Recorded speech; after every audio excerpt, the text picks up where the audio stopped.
Hello, weight loss YouTube friends. So it's been months since I've done an update. I think the last one was March or April, and it wasn't very good. I was going through some really tough times in my life, and they progressed.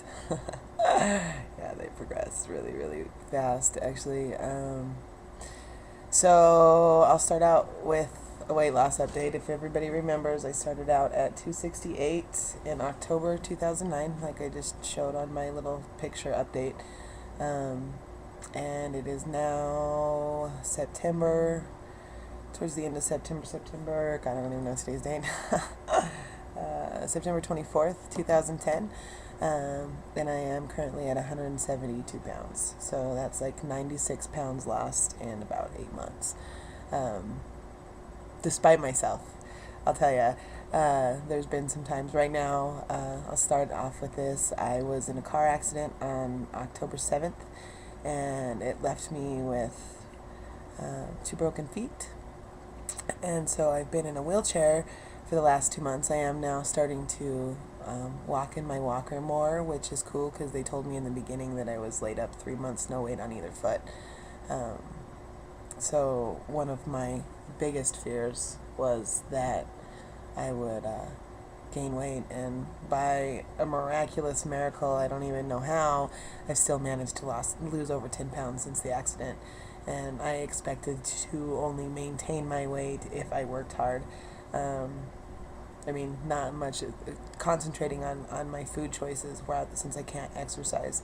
Um, but walking in the walker and like crab walking up the stairs to take a shower, yeah, that's a workout. You wouldn't believe how much that really does. Um, so what I've been doing over the last like 4 months since I've updated 5 months. Um, First, I'll be honest, man. I went kind of buck wild. I have spoken over and over and over again, and I hope that this helps somebody out there that when we let go of our crutches in life, we are left with a gap, and um, the only way to fill that gap is like with self-love and acceptance and stuff, and I wasn't there yet, and I went buck wild. um, I started smoking again, I was drinking, I was going out regularly, and just causing a lot of wreckage in my life. I didn't have a job, so um, I had too much free time on my hands. So I did gain weight as a result of drinking, and I don't know if anybody else has experienced this, but alcohol affects our body different now that we have weight loss surgery. One, because we're smaller, alcohol affects us, and I'm sure I'm not telling anybody any new information here, um, but this is just my experience. And then our body absorbs it different. I know that people with gastric bypass, especially, a lot of times alcoholism shows up because of the weight loss surgery. Now, with the lap band, the research that I've done, our absorption isn't nearly as severe as it is with the gastric, because we still absorb it, but it affects us different, and I experienced that. Plus, I wasn't able to eat, and I was frustrated because I couldn't eat, but I was consuming so much alcohol on a regular basis that I was consuming all my calories that way, and then I couldn't get any sufficient calories. The only thing that saved me is that I was working out 5 days a week, um, for an hour and a half a day. For those of you that want to know a great place to go, check out your local YMCA. It's really inexpensive, and you have access to everything. It was great because my daughter could go with me, and we would go. I'd put her in the swimming pool because she's 9, she's old enough to go in there by herself, and then I'd go in and I'd do cardio, and then I'd go do weights, and then I'd do sauna, and then I'd go swim, and it's fantastic, and I can't wait to go back. I'm going crazy being at home and being laid up, and I hope that I heal quick.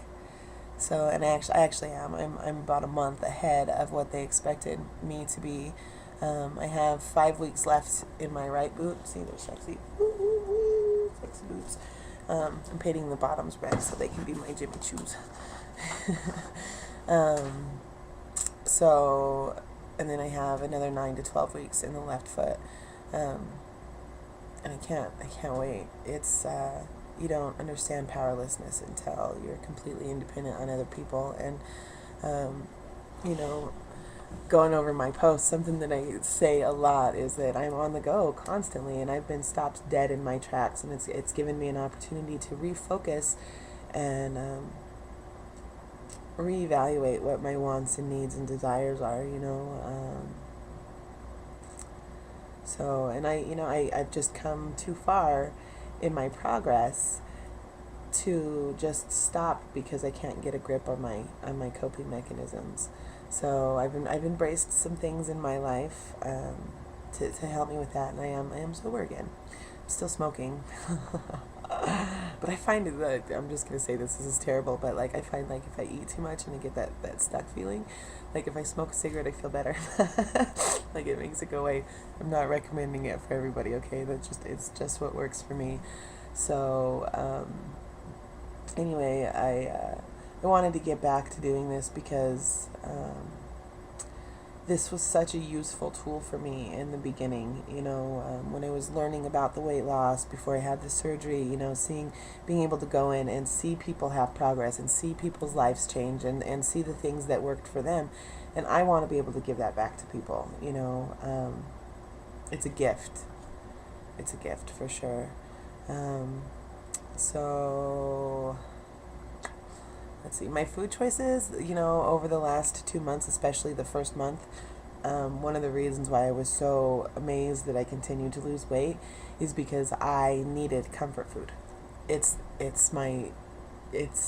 just the way that I handle things, and right or wrong, that's what got me in a weight problem in the first place, is because that's what I used to deal with. And so my food choices haven't been the best over the last month.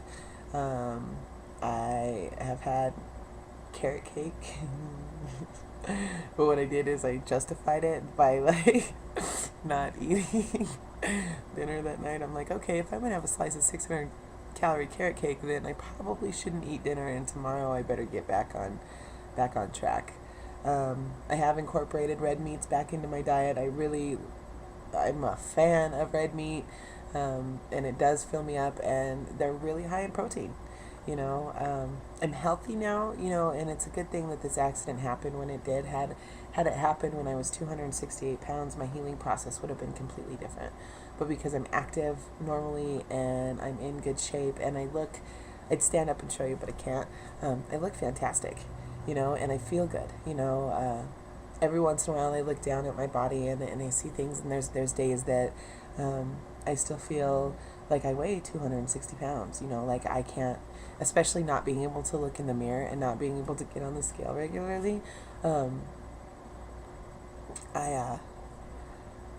I look down and I'm like, but in all actuality, like I'm slender, and I look great, and I need to be proud of those moments, instead of focusing on the things that still haven't changed, focusing on the good things that are in my life, and only putting out intentions for them to only get better, So I'm still not working. I had gotten a job a week before the accident, and after being unemployed for 8 months, I'd done kind of odd jobs here and there, but they are going to hold my job for me. They had to hire somebody to replace me because I'm going to be out for 3 or 4 months, while I heal, and but they were like, we love you and we want you to come back. So that's good news. And I just got stopped dead in my tracks. I was doing too much, and I just got stopped dead in my tracks. And now you guys see where I hang out, see my couch, my lovely pillows.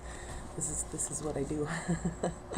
So every day I can get out more, which is great. And the more I'm up, the more human I feel, the better I feel. And it's important to continue this progress.